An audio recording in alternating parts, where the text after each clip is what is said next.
What's going on YouTube? It's your boy Dollar Mike, aka Michael Mitchell, back at it again with another video. And in today's video, we're going to talk about your credit score and why it might be dropping sometime in the future, probably around the summertime. Let's get right into it. Go.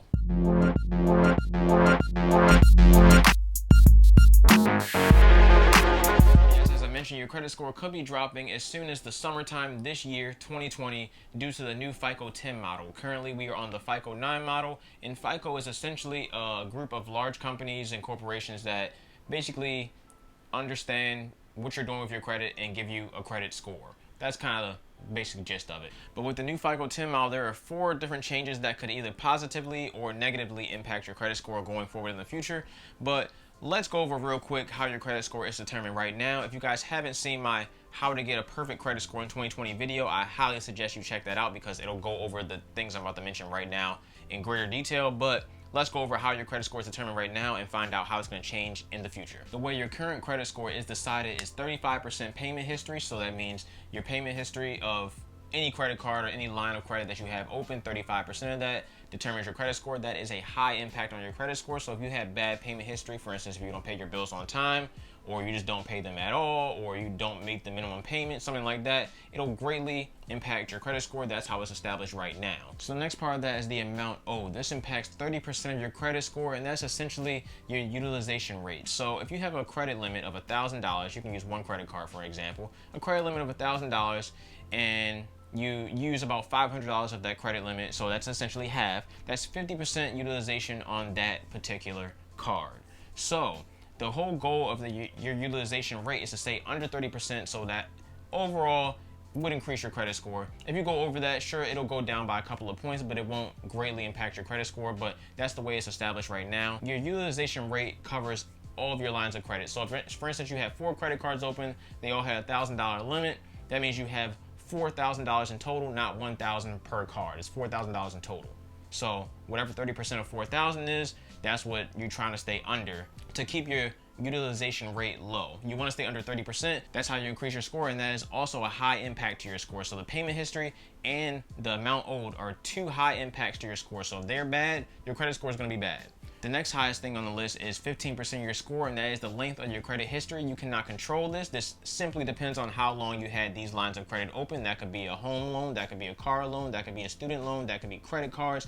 Any of that, however long you had it open, is a medium impact to your score. You can't control it. You just have to wait it out. The longer you have it open, the better your credit is, the higher your score will go up. That's simply that, and it's 15% of your score. It's not going to kill it, but it is important to note. So don't be opening a whole bunch of credit cards every 2 months, 3 months, especially if you don't need them. But yeah, don't do that. The last 2 things that impact your credit score is credit mix, which is 10%, and new credit, which is another 10%. Credit mix is literally what it sounds like. It's a mix of all different types of credit. It's not good to have just one type of credit. So for instance, you had 7 credit cards, you don't really have a good credit mix and you had nothing else. Or if you had 7 credit cards, that's not really a good mix. But if you had 1 credit card, 1 school loan, 1 car loan, 1 house loan, and then 1 personal loan, that's all different types of credit. They all differ in different things, not one thing. So it's a better credit mix, and that makes up your 10%.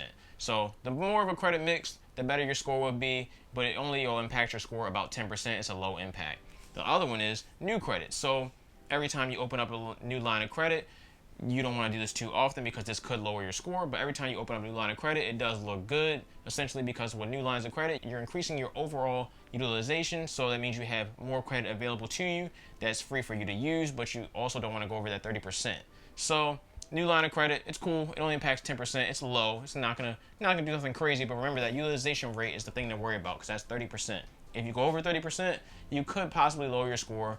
If you don't, then you probably won't really lower your score. It'll probably stay the same or go up. But that's the FICO 9 model. So let's get into that new FICO 10 model and see what the 4 changes that they have going on for FICO 10 that could impact your credit score either for the worse or for the better. So the first thing they're going to be changing is trending data. That means they're going to look at the past 24 months of your payment history, 24 months of your credit history to see how you're paying your bills, make sure you're paying them on time. Are you carrying over balances for months on end, paying interest on top of those high balances? Are you doing any of that? In the case that you are carrying those balances over, so for instance, you bought an Xbox for $500, your credit limit is $600, And that's essentially maxing out your card because you bought an Xbox for $500. If you paid $200 on that Xbox that month and then carried the rest over for the next 2-3 months and then finally paid the Xbox off after 2-3 months, then that's not really good looking to them. They're going to look at that and be like, well, I mean, you bought this for $500, but you really couldn't afford it. You couldn't afford it for about 3 months after that, so we're going to drop your credit score. So they're looking at the last 24 months of your credit history going forward. That is a huge chunk of history, but once again, if you're using your card the right way, if you're trying to stay under that 30% utilization rate, you'll be all good. If you're over that, if you're constantly maxing out your card and you're carrying those maxed out balances onto the next month and the next month and the next month, then your credit score will most likely drop, and it'll drop significantly. So the best way to stop this is either to have your credit limits increase, which is also not good, only if you don't know how to use a credit card the right way. Once again, if you're gonna get a credit limit increase and then run it up some more, you kind of delete the whole purpose. The purpose is to keep your credit limit higher so you can have your utilization rate lower, and that way it looks like, to them, it looks like, you know, you can handle your money the right way and go about your day, you know what I'm saying?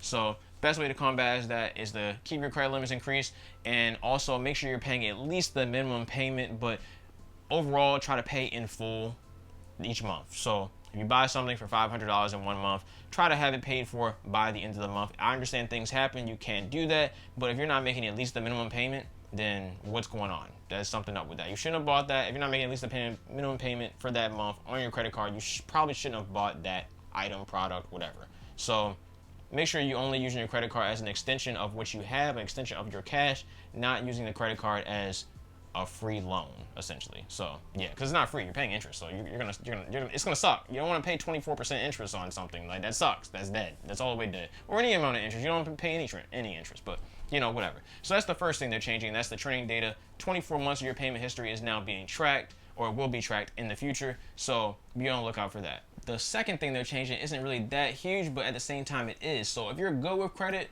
and your credit score is just popping and all that kind of good stuff, then you'll be fine. Your score will probably either go up or stay the same. But if you're not good, if you're missing payments, if you're not making the minimum payment, which I just mentioned, if you're not making the minimum payment, you're doing something wrong. Yeah, like I said before, if you're missing payments, high balances, all that kind of stuff will make your credit score drop. And before, it would just make your credit score drop, which is fine. I mean, well, it's not fine, but you know what I mean. It's fine. But now it's going to make your credit score drop even more. So essentially, that payment history and that amount owed is going to be even more of an impact on your credit score. So for instance, it might have went down by 20 points before. Now it could go down by 40. Who knows? They don't give us those specific numbers. We don't know those specific numbers, but it will impact your score more. So make sure you're paying at least the minimum payment, please. Overall, please try to pay your whole balance off by the end of the month. If you do not have enough money to buy something, just don't buy it. I mean, like, it's a credit card. You don't need it. There's no way you really needed that. There's no way. But please just try to make the minimum payment. Do not miss a payment, please. That's the worst thing you could possibly do. Credit card companies do not care about you. They don't. So do not miss a payment. Please make at least the minimum payment. Try to pay it off, the whole balance, in 1 month if you buy something. That's all I got to say for that. So for the third thing, as I mentioned before, that utilization rate is also going to have a higher impact on your score than it does now. So if you go over that 30% or that 40%, you're maxing out your cards or you're maxing out loans or whatever, anything like that, your score is going to drop more than what it normally does. It could be 20 now, it could be 40 in the future. I don't know. They don't let us know. It went from high to very high. So essentially, just don't do it. Try to stay under 30% if you can do that. So for instance, 30%, whatever your max is, 30% of that. That's it. Just do that. If you can do that, you're good. Whatever your max is, whatever your credit limit is, 30% of that, do the little division or multiplication, do 1,000 times 0.30. Boom, that's your 30%. That's it.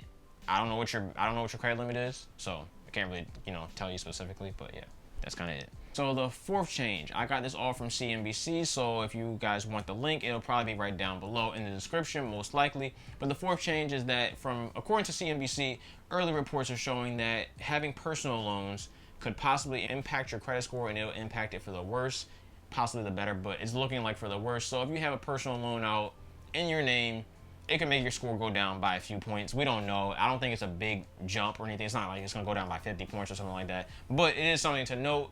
For some reason, the new method doesn't like personal loans. I don't know what's up with that. They really didn't mention more information on that. But that is the 4 different things that it's changing with the FICO 9 to the FICO 10 scores. So to review that 24 months of payment history, make sure you're paying your bills on time, not missing a payment, not being late, not making sure you're making the minimum payment, all that kind of good stuff. That's your 24 months of data. So they're gonna look back 24 months and see like, oh, did he max out his card? Did Michael max out his card for 6 months straight? Yeah, I don't think he's good for us. I don't think he's good for us. Let's lower his score. Possibly, you know, you don't know. So make sure, you know, you're staying on that utilization rate. Make sure you're not maxing out your card and then keeping it maxed out over a course of time. But all in all, I don't really think much has changed. They said those 4 things. I mentioned those 4 things that actually did change. But personally, to me, I don't think that's really a huge change, considering those were already high impact things anyway, like your payment history and your utilization rate. Those things are high impact anyway, like I just said. They're high impact anyway, so you should always be worried about them. And you should always be focused on making sure they're okay. If they're okay, you're going to be okay, and your score's going to go right up. If they're not okay, you will probably won't be okay, and your score's going to go right down. So those are the 4 different changes they're making from the FICO 9 model to the FICO 10 model. I'm just here to give you the information. If you want the link, it is down below for the information I got, or the page I got it from, CNBC. And that's kind of it. So let me know if you like these changes. Let me know if these changes make sense. Let me know if these changes kind of suck for you because it might put you in trouble or whatever. You know, I mean, it's open conversation down in the comment section below. You know that. But yeah, you know, if you guys are new to my channel, I make videos all about saving money, investing money, finance, personal finance, stocks, bonds, I guess. I don't, not really. But bonds, you know, for sure, fun stuff. So if you're interested in any of that kind of stuff, make sure you just check out the rest of my channel. Make sure you check the 2 videos that'll be linked at the end of this video, and that'll be kind of it. So thank you for watching this video. I'm out. Dollar Mike. Peace.